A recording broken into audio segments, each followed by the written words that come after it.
Hi friends, technical గూఢచారి ఛానల్కి స్వాగతం. So friends, ఈరోజు మనం చెప్పుకోబోయే టాపిక్ ఏంటంటే నార్త్ బ్రిడ్జ్ సప్లై సర్క్యూట్ గురించి అయితే చెప్పుకుంటున్నాం. ల్యాప్టాప్ మదర్బోర్డ్ చిప్ లెవెల్ రిపేరింగ్లో మీకైతే చాలా సర్క్యూట్ల గురించి అయితే ఎక్స్ప్లెయిన్ చేశాను. వోల్టిన్ సర్క్యూట్ గురించి, స్టెప్ డౌన్ సర్క్యూట్ గురించి, ర్యామ్ సప్లై సర్క్యూట్ గురించి, విఆర్ఎం సర్క్యూట్ గురించి, ఈరోజు అయితే నార్త్ బ్రిడ్జ్ సప్లై సర్క్యూట్ గురించి అయితే చెప్తున్నాను.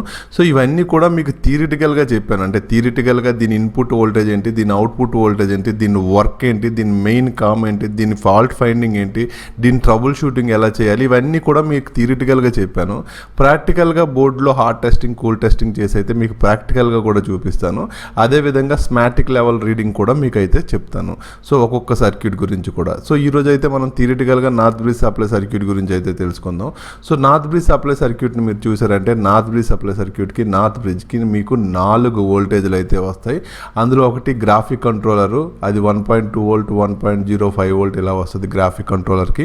అలాగే ఇంకోటి మెమోరీ కంట్రోలర్కి ర్యామ్ సప్లై సర్క్యూట్ నుంచి అయితే వస్తుంది. అలాగే విజిఏకి 3.3 వోల్ట్ వస్తుంది. అలాగే ఎల్విడిఎస్ 1.8 వోల్ట్ చూస్ అయితే వస్తుంది. 4 వోల్టేజ్లు అయితే వస్తాయి. సో ఈరోజు అయితే టోటల్గా మనం గ్రాఫిక్ కంట్రోలర్కి ఏదైతే 1.2 వోల్ట్, 1.05 వోల్ట్ ఉందో ఇది మెయిన్ కోర్ వోల్టేజ్ అనమాట.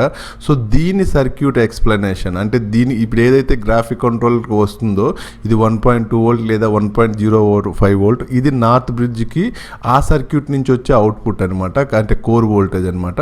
సో దీని ముందు ఉండే సర్క్యూట్ గురించి అయితే ఈరోజు ఈ వీడియోలో అయితే మీకు ఎక్స్ప్లెయిన్ చేస్తాను. నార్త్ బ్రిడ్జ్ సప్లై సర్క్యూట్ గురించి అయితే ర్యామ్ సప్లై సర్క్యూట్ అనేసరికి ఏంటంటే ఇంతకు ముందు నేను ర్యామ్ సప్లై సర్క్యూట్లో అయితే మీకు చెప్పాను.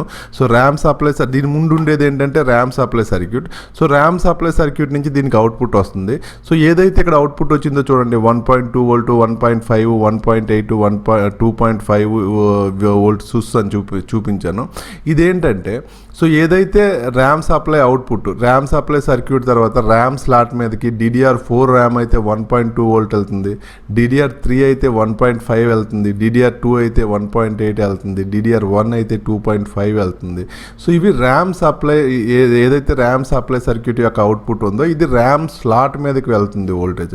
అదే ర్యామ్ స్లాట్ వోల్టేజ్ ఏదైతే దానికి వెళ్తుందో అదే సేమ్ వోల్టేజ్ మెమొరీ కంట్రోలర్కి కూడా వస్తుంది. నార్త్ బ్రిడ్జ్లో ఉన్న మెమొరీ కంట్రోలర్ పార్ట్కి కూడా ర్యామ్ సప్లై సర్క్యూట్ నుంచే వస్తుంది. సో దీని గురించి అయితే మీకు టోటల్గా నేనైతే చెప్పేశాను. ర్యామ్ సప్లై సర్క్యూట్ ఎలా ఉంటుంది, ర్యామ్ సప్లై అవుట్పుట్ ఏంటి అనేది చెప్పాను.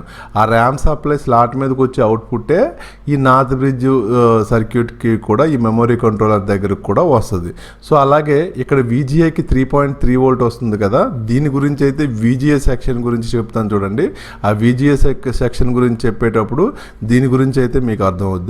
అలాగే ఎల్విడిఎస్ 1.8 వోల్ట్ ఏదైతే వస్తుందో ఎల్విడిఎస్ సెక్షన్ గురించి అయితే చెప్తాను. ఎల్విడిఎస్ అంటే ఇప్పుడు ఒక ల్యాప్టాప్ ఉందంటే ల్యాప్టాప్ డిస్ప్లే పత్తా ఏదైతే ఉందో ఎల్విడిఎస్ పత్తా, సో ఆ సర్క్యూట్ గురించి మీకు ఎక్స్ప్లెయిన్ చేసేటప్పుడు మీకు ఈ ఎల్విడిఎస్ ఈ 1.8 వోల్ట్ నార్త్ బ్రిడ్జ్కి కూడా ఎలా వస్తుంది అనేది అయితే మీకు ఆ వీడియోలో అయితే తెలుసుకుంటారు. విజిఏలో అయితే మీరు 3.3 వోల్ట్ ఎలా అనేది ఇక్కడికి వచ్చింది అనేది విజిఏ సర్క్యూట్లో తెలుసుకుంటారు. ఈ ర్యామ్ సప్లై సర్క్యూట్ చెప్పేటప్పుడు మీకు ఆ వీడియోలో కూడా చెప్పాను, ఇక్కడ నుంచి నార్త్ బ్రిడ్జ్ సప్లై సర్క్యూట్కి కూడా అవుట్పుట్ వెళ్తుంది అని ఆ వీడియోలో అయితే మీకు చెప్పడం జరిగింది. సో అది ఏదైతే చెప్పానో అదే ఇక్కడ మెమొరీ కంట్రోలర్కి అయితే వస్తుంది. సో ఈ మూడింటి గురించి మీరు తెలుసుకుంటారు. బట్ నార్త్ బ్రిడ్జ్కి కావాల్సిన మెయిన్ కోర్ వోల్టేజ్ ఏదైతే ఉందో అది గ్రాఫిక్ కంట్రోలర్కి ఇక్కడికి ఏదైతే పార్ట్కి వస్తుందో 1.2 వోల్ట్, 1.05 వోల్ట్, దాని గురించి అయితే ఈ వీడియోలో తెలుసుకుంటాం. సో ఇప్పుడైతే ఈ సర్క్యూట్ పాసిబిలిటీస్ని అయితే చూద్దాం. ఏదైతే నార్త్ బ్రిడ్జ్ సప్లై సర్క్యూట్ ఉందో దీనికి possibility number 1, possibility number 2, possibility number 3, 4, 5 ఇలా ఎన్ని పాసిబిలిటీలు ఉండొచ్చు దీని సర్క్యూట్ అనేది అయితే చెప్పాను. ప్రతి సర్క్యూట్లో కూడా ఎన్ని పాసిబిలిటీస్ ఉండొచ్చు అనేది అయితే చెప్తున్నాను. సో ఎందుకు ఇన్ని పాసిబిలిటీలు ఉంటాయంటే ఒక దాంట్లో 8 లెగ్ మోస్ఫెట్లను యూజ్ చేస్తే ఒక దాంట్లో 3 లెగ్ మోస్ఫెట్లను యూజ్ చేయొచ్చు, ఒక సర్క్యూట్లో డ్యూయల్ మోస్ఫెట్లను యూజ్ చేయొచ్చు, ఒక సర్క్యూట్ స్విచ్చింగ్లో ఒక మెయిన్ మోస్ఫెట్, ఒక సపోర్టింగ్ మోస్ఫెట్ని యూజ్ చేస్తే ఒక సర్క్యూట్ స్విచ్చింగ్లో ఒక మెయిన్ మోస్ఫెట్, 2 సపోర్టింగ్ మోస్ఫెట్లను యూజ్ చేయొచ్చు. సో ఎలా యూజ్ చేసినా ఏ పాసిబిలిటీలో ఉంటాయని అన్ని పాసిబిలిటీలను కూడా మీకు చూపిస్తున్నాను. సో ఫస్ట్ పాసిబిలిటీని చూద్దాం. North bridge supply circuit first పాసిబిలిటీని చూస్తే, సో నార్త్ బ్రిడ్జ్ సప్లై సర్క్యూట్కి వోల్టిన్ సర్క్యూట్ నుంచే ఇన్పుట్ అయితే వస్తుంది. ఇన్పుట్ కాయిల్, ఇన్పుట్ కెపాసిటర్ ద్వారా మెయిన్ మోస్ఫెట్ తాలూకా డ్రైన్ మీదకి అయితే ఇన్పుట్ అయితే వస్తుంది. సో ఇన్పుట్ వచ్చే ముందు ఇన్పుట్ కాయిల్, ఇన్పుట్ కెపాసిటర్ మీకైతే ఇక్కడ ఏదైనా DC వోల్టేజ్ నుంచి AC రిపుల్స్ కానీ వచ్చేలాగుంటే వాటిని గ్రౌండ్ చేస్తాయి. ఇన్పుట్ కెపాసిటర్ ఎప్పుడు కూడా నాన్ పోలరైజ్డ్ కెపాసిటరే ఉంటుంది. ఇది ఎందుకంటే AC రిపుల్స్ అంటే ఏసీని దీని గుండా పంపిస్తూ ఏదైనా ఏసీ రిపుల్స్ వస్తే అవి గ్రౌండ్ చేయడానికి ఎక్కువ ఈ నాన్ పోలరైజ్డ్ కెపాసిటర్ మనం బోర్డులో చూస్తుంటాం కదా, ఏసీ రిపుల్స్ని గ్రౌండ్ చేయడానికి అయితే యూజ్ అవుతాయి. సో ఇలా అయితే డ్రైన్ మీదకి అయితే ఇన్పుట్ వచ్చింది. సో ఇన్పుట్ వచ్చాక ఇక్కడైతే స్విచ్చింగ్ జరిగాక దీని మెయిన్ మోస్ఫెట్ సోర్స్ నుంచి అలాగే సెకండరీ మోస్ఫెట్ డ్రైన్ నుంచి మనకు అవుట్పుట్ అయితే నార్త్ బ్రిడ్జ్ సప్లైస్ అంటే నార్త్ బ్రిడ్జ్కి అయితే వెళ్తుంది. నార్త్ బ్రిడ్జ్ గ్రాఫిక్ కంట్రోలర్కి అయితే అవుట్పుట్ అయితే వస్తుంది. సో ఇలా ఇక్కడ స్విచ్చింగ్ జరిగి ఇక్కడ అవుట్పుట్ రావాలి అంటే ఈ 2 గేట్లు కూడా ఎనేబుల్ అవ్వాలి. మెయిన్ మోస్ఫెట్ అలాగే సపోర్టింగ్ మోస్ఫెట్ గేట్స్ అయితే ఎనేబుల్ అవ్వాలి. సో ఈ 2 గేట్స్ కూడా నార్త్ బ్రిడ్జ్ సప్లై కంట్రోలర్ చిప్కి అయితే కనెక్ట్ అయి ఉంటాయి. So north bridge supply controller chip ఈ 2 గేట్స్ని ఎనేబుల్ చేయాలి. సో దీని రిక్వైర్మెంట్ ఏంటంటే దీనికి సప్లై అయితే స్టెప్ డౌన్ సర్క్యూట్ నుంచి కావాలి. ఈ నార్త్ బ్రిడ్జ్ సప్లై కంట్రోలర్ చిప్కి సప్లై అయితే స్టెప్ డౌన్ సర్క్యూట్ నుంచి రావాలి. అలాగే ఐఓ చిప్ నుంచి బోర్డ్ ఆన్ అయ్యాక ఐఓ చిప్ నుంచి మెయిన్ ఆన్ అనే సిగ్నల్ అయితే నార్త్ బ్రిడ్జ్ సప్లై కంట్రోలర్ చిప్కి అయితే వస్తుంది. సో ఈ 2 రిక్వైర్మెంట్ పూర్తయితే north bridge supply controller chip అనేది ఈ మెయిన్ మోస్ఫెట్ సపోర్టింగ్ మోస్ఫెట్ గేట్లకి అయితే ఎనేబుల్ సిగ్నల్ అయితే ఇస్తుంది, అంటే పీడిఎబ్లం సిగ్నల్. సో ఎప్పుడైతే దీనికి ఎనేబుల్ సిగ్నల్ అంటే దీనికి ఎంత కోర్ వోల్టేజ్ కావాలి ఈ నార్త్ బ్రిడ్జ్ కంట్రోలర్ అంటే ఇక్కడ ఏదైతే గ్రాఫిక్ కంట్రోలర్ ఉందో సో దీనికి ఎంత వోల్టేజ్ కావాలి ఎంత కోర్ వోల్టేజ్ కావాలి అనేది ఈ గేట్ల మీద అయితే డిపెండ్ అయి ఉంటాయి. సో ఈ గేట్ల బట్టి దీనికి వచ్చే అవుట్పుట్ ఈ కోర్ వోల్టేజ్ ద్వారా అంటే దీని ద్వారా ఈ కోర్ వోల్టేజ్ అయితే నార్త్ బ్రిడ్జ్ గ్రాఫిక్ కంట్రోలర్ ఈ పార్ట్కి అయితే వస్తుంది. 1.2 వోల్ట్ కానీ అదే 1.1 కానీ 1.2 కానీ 1.05 వోల్ట్ కానీ నార్త్ బ్రిడ్జ్ తాలూకా గ్రాఫిక్ కంట్రోలర్ ఏదైతే పార్ట్ ఉందో సో ఆ పార్ట్కి అయితే మనకైతే అవుట్పుట్ అయితే వస్తుంది. అవుట్పుట్ వచ్చేటప్పుడు అవుట్పుట్ కాయిల్ అవుట్పుట్ కెపాసిటర్ గుండా వస్తుంది. సో ఎక్కువగా ప్రతి సర్క్యూట్లో కూడా మనం అవుట్పుట్ని చెక్ చేయాలంటే అంటే గ్రాఫిక్ ఏదైతే నార్త్ బ్రిడ్జ్ సప్లై కంట్రోలర్ చిప్లో ఏదైతే ఈ గ్రాఫిక్ కంట్రోలర్ దగ్గర మనం అవుట్పుట్ చెక్ చేయాలంటే ప్రతి దగ్గర కూడా అవుట్పుట్ కాయిల్ దగ్గరే మనం అవుట్పుట్ని అయితే చెక్ చేస్తాం. సో ఇది నార్త్ బ్రిడ్జ్ సప్లై సర్క్యూట్ యొక్క పాసిబిలిటీ నెంబర్ 1. పాసిబిలిటీ నెంబర్ 2 చూడండి. పాసిబిలిటీ నెంబర్ 1కి పాసిబిలిటీ నెంబర్ 2కి పెద్ద డిఫరెన్స్ ఏం లేదు. సో సేమ్ సర్క్యూట్, కానీ ఇక్కడ ఏదైతే అవుట్పుట్ వచ్చిందో అవుట్పుట్ దగ్గర ఒక యాంప్లిఫైయర్ని అయితే యూజ్ చేశాడు. అంటే దీనికి ఏమైనా ఇక్కడ కోర్ వోల్టేజ్ తక్కువ వస్తే దీనికి కావాల్సింది యాంప్లిఫైయర్ అంటే దీనికి ఏదైతే నార్త్ బ్రిడ్జ్ ఇక్కడ గ్రాఫిక్ కంట్రోలర్ ఉందో దీనికి కావాల్సిన దాన్ని యాంప్లిఫై చేసి అంటే బూస్ట్ చేసి కూడా దీనికి కావాల్సింది ఇక్కడైతే యాంప్లిఫైర్ని కూడా యూజ్ చేసి అయితే కొన్ని సర్క్యూట్లో యూజ్ చేసి అయితే యాంప్లిఫైర్ని యూజ్ చేసి కూడా కొంచెం బూస్ట్ చేసి అయితే దీనికి కావాల్సిన వోల్టేజ్ అయితే దీనికి రావచ్చు. ఇది పాసిబిలిటీ నెంబర్ 2. అలాగే పాసిబిలిటీ నెంబర్ 3 చూస్తే పాసిబిలిటీ నెంబర్ 3లో ఏంటంటే ఇక్కడ 2 మోస్ఫెట్లను యూజ్ చేశాడు. అంటే ఒక మెయిన్ మోస్ఫెట్ ఒక సపోర్టింగ్ మోస్ఫెట్ 2 8 ల్యాక్ మోస్ఫెట్లను యూజ్ చేస్తే ఇక్కడ ఒక డ్యూయల్ మోస్ఫెట్ అనమాట. ఇది 8 ల్యాక్ డ్యూయల్ మోస్ఫెట్. సో 8 ల్యాక్ డ్యూయల్ మోస్ఫెట్కి 1-2 పిన్ ఏదైతే ఉందో అది 1-2 పిన్ D1 అనమాట. అంటే మెయిన్ మోస్ఫెట్ తాలూకా డ్రైన్ 1 ఇక్కడ డ్యూయల్ మోస్ఫెట్లు. సో ఈ D1కి అయితే వోల్టేజ్ సర్క్యూట్ నుంచి అయితే ఇన్పుట్ వచ్చింది. అలాగే ఇక్కడ ఏదైతే గేట్స్ ఉన్నాయో 8 పిన్ 3rd పిన్ 8 పిన్ అనేది మెయిన్ మోస్ఫెట్ తాలూకా గేట్ 1, అలాగే 3rd పిన్ అనేది సెకండరీ మోస్ఫెట్ తాలూకా గేట్ 2 అనమాట. సో ఈ 2 గేట్లు కూడా మనకైతే నార్త్ బ్రిడ్జ్ సప్లై కంట్రోలర్ చిప్కి అయితే కనెక్ట్ అయి ఉన్నాయి. సో అలాగే దీని తాలూకా 4th పిన్ ఏదైతే ఉందో S2 అనమాట. అంటే secondary MOSFET supporting MOSFET S2 దాని తాలూకా సోర్స్ అనమాట. సో దాని తాలూకా సోర్స్ అయితే గ్రౌండ్ అయింది. సో ఏదైతే మెయిన్ మోస్ఫెట్ తాలూకా సోర్సు అలాగే సెకండరీ మోస్ఫెట్ తాలూకా డ్రైన్ ఈ రెండింటి మధ్య నుంచి అవుట్పుట్ వెళ్తుంది కదా, అవుట్పుట్ పిన్స్ అయితే 5, 6, 7 అనమాట. ఈ 5, 6, 7 పిన్స్ అయితే మనకి అవుట్పుట్ వెళ్తుంది north bridge graphic కంట్రోలర్కి.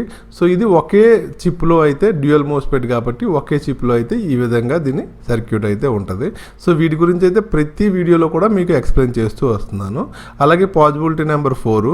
Possibility number 4 చూస్తే ఒక మెయిన్ మోస్ఫెట్ 2 సపోర్టింగ్ మోస్ఫెట్లను యూజ్ చేశారు.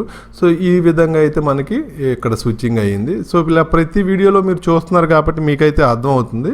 సో సేమ్ సర్క్యూట్ అయితే సేమ్ ఉంటుంది, బట్ పాసిబిలిటీ అయితే ఇలా ఉండొచ్చు లేదా ఇలా ఉండొచ్చు లేదా ఇలా ఉండొచ్చు అని బోర్డు డిజైనర్ బట్టి అయితే మీకు ఉంటుంది. అలాగే పాసిబిలిటీ నెంబర్ 5 చూస్తే పాసిబిలిటీ నెంబర్ 5లో ఏంటంటే 3 ల్యాక్ మోస్ఫెట్లను యూజ్ చేశారు.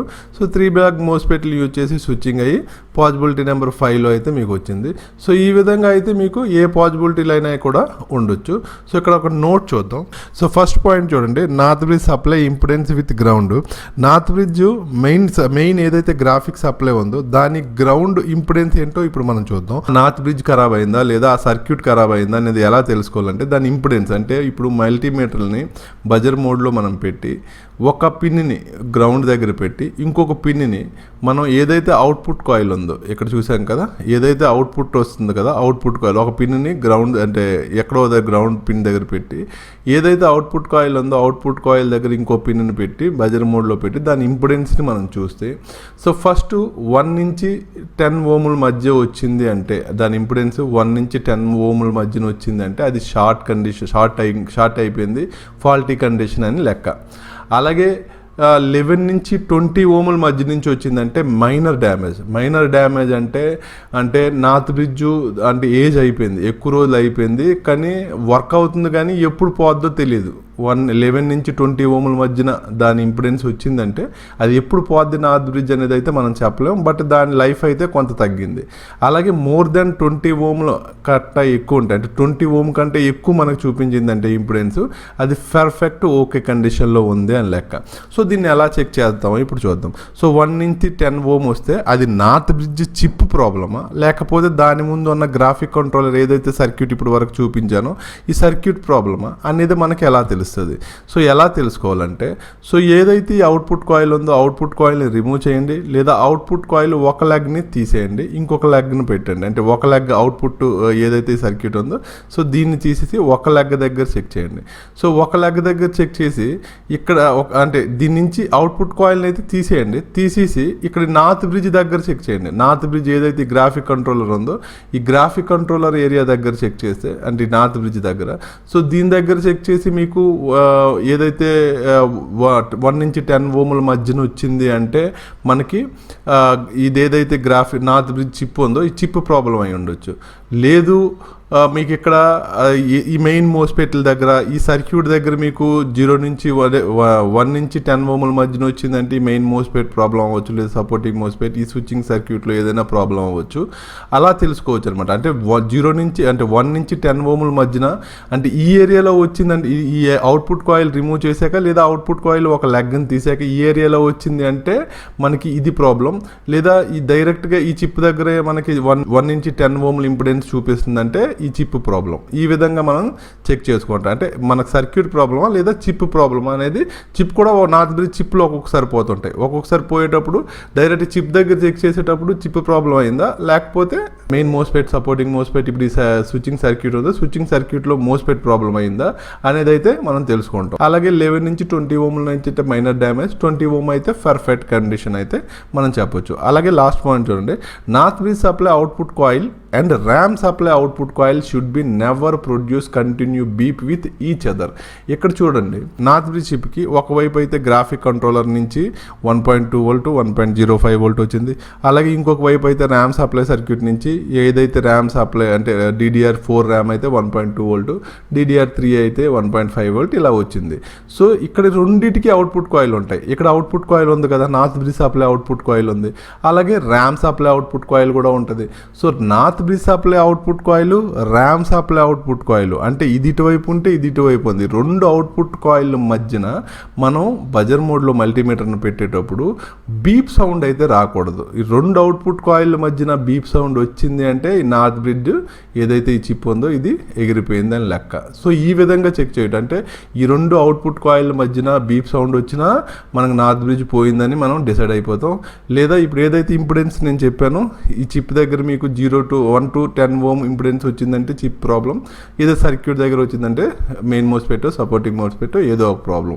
సో ఈ విధంగా మనం ట్రేస్ అవుట్ అయితే నార్త్ బ్రిడ్జ్ సప్లై సర్క్యూట్ని అయితే చేస్తాం. సో ఈ వీడియో అయితే మీకు అర్థమైందని నేను ఎక్స్పెక్ట్ చేస్తున్నాను. ఈ వీడియో కనుక మీకు నచ్చినట్లయితే వీడియోని లైక్ చేయండి, షేర్ చేయండి, అలాగే నా ఛానల్ సబ్స్క్రైబ్ చేయండి. Thank you so much friend. Next వీడియోలో కలుద్దాం. Bye bye.